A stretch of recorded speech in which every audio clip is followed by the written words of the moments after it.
which is like, you know, when the girl's going upstairs, she's got a short skirt on, if a boy was to lift up the skirt, that kind of thing. When people... So how would we... Right, let's start then, because I think that we have to use practical things that are happening that clearly would register on that website as something that could be quite traumatizing for a and certainly not something that any girl should have to be put up with, but something I imagine, you tell me if I'm wrong, that in a group of boys they might think is hilarious. I would hope that they wouldn't. No, of course. In my experience of over 20 years working in schools, I wouldn't say that rape culture was rife. But what I would say is that some of the other incidents which are reported, like the misogynist language,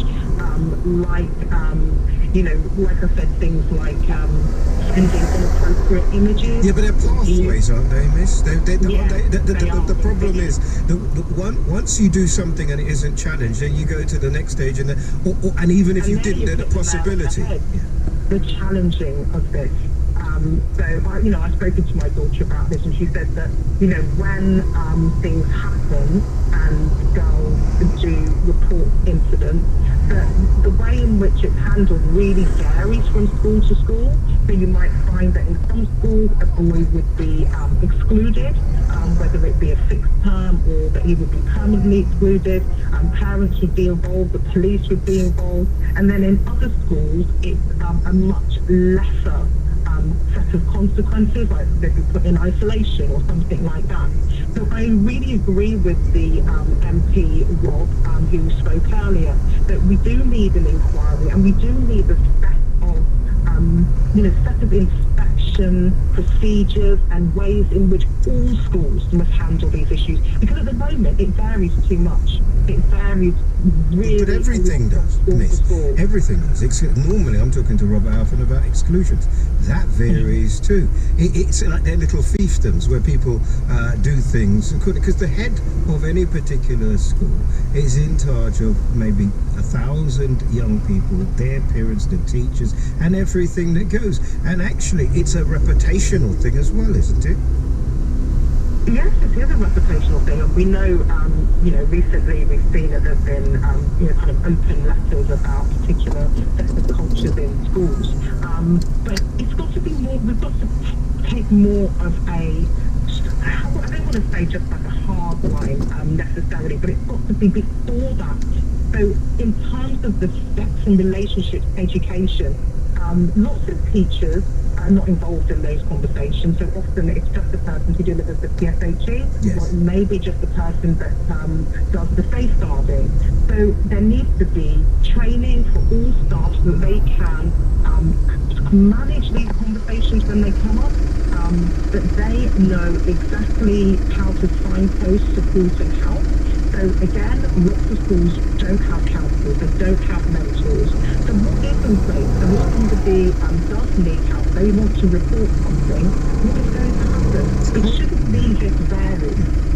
It's culture, isn't it, really? If there's a culture of allowing stuff, and you know, if there's we've seen it in enough cases in America, if there's a star boy pupil whose career and life chances might be hindered by putting him through a particular process, then there is a reluctance quite often to do that. So the inquiry that Robert Alphen is advocating for, yes, right? Finally, my worry, and Robert pushed back hard against me, he didn't agree with me at all, but as a parent, I have a worry, and my worry is that unless and until we deal with what's happening with schools, if we start focusing at home, it almost allows the school off, and I'm wondering if both can be handled at the same time. It does need to be both. So some schools are amazing at being able to organise parent consultation, opportunities to talk about this. It's just like some practical things like, how do you make sure that your internet is checked so that your child will not be able to access inappropriate material? If your child has a mobile phone, which you pay for, it's your phone, it's not the child's phone. Do you know what they are doing on that phone? Have you you got opportunity, or do you know how to track what's going on? So there are ways in which schools can have those conversations with parents and just share that knowledge. A lot of parents have no clue what happens on Snapchat. They have no idea really about Instagram. They have never used TikTok. They don't know about all of these different platforms and some of the things which can take place on there. That sometimes young people are filmed doing things and then it gets shared around. A lot of parents would be quite horrified actually about some of the things that take place on these platforms, and that's why we do need to take away the kind of taboo about these subjects so that we can be better informed. Because as you say, the consequences are that we get to a stage where really serious things will be happening. We've got to start at home and at school. Yeah, I think we're already there. I think now we have to take stock, but the will has to be there. So it'll be interesting to see what response Robert Alfin gets asking the government for an inquiry. Always a pleasure, Mr. Speak to you. Thank you so much, Joanne Benjamin Lewis there, who has a number of qualifications, but mostly because she's a mum. If you're a mum, a dad, an auntie, an uncle, a parent, somebody who's been through something like this, who understands a little bit about the culture of our schools or what was done in a particular school without naming said school, then I'd love to speak to you. 0800 731 2000. You can text 81333 starting a message with London, and emails to eddie.nestor@bbc.co.uk. So, welcome to Drive Time. For the next half an hour or so, we'll be doing something a little bit different. I'll be asking you what piece of financial advice that you were given as a young person. What would you say to yourself? Now, if I said to you, I can't ask Lauren because Lauren's too young, but what advice would you have given to yourself that would have changed your life, changed your position?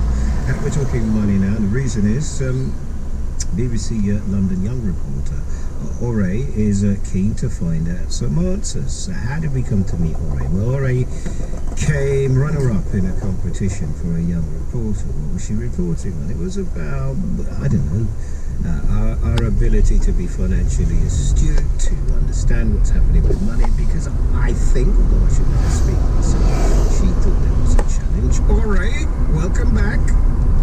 Hello Eddie, how are you? Are you okay? Are you feeling nice? Are you nervous? You're going to take over the radio show for a while. How are you feeling? I'm feeling great. So, Ore, I was just explaining that you came on and you came the runner-up, and it was really, really important because it is personal, if I'm honest with you. It's that single lesson trying to teach my 11-year-old. He doesn't get pocket money yet, and I know he should, but he doesn't need it, and I don't know how to teach him. Dad, why don't we get this? Because it costs £200. Well, you can pay for it. Oh, no, I can't. So it's different. I think it's a fabulous idea, right? Tell us a little bit about you. Well, my name is Aria. I'm 17 years old. I'm at 6th form, and I'm going on to study broadcast journalism.